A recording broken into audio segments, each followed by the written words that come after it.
and Chicago have issued a severe thunderstorm warning for central Will County in northeastern Illinois, southeastern Cook County in northeastern Illinois, Porter County in northwestern Indiana, central Lake County in northwestern Indiana, until 4:30 p.m. At 3:14 p.m., a severe thunderstorm was located over Dixmoor, or over Harvey, moving east at 60 miles per hour. Hazard, 60 miles per hour wind gusts. Source, radar indicated. Impact, expect damage to roofs, siding, and trees.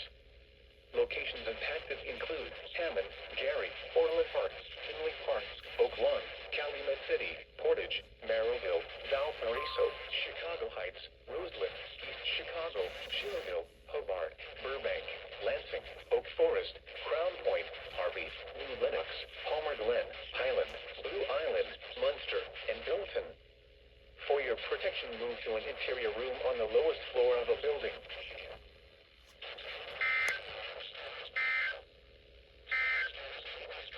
The following is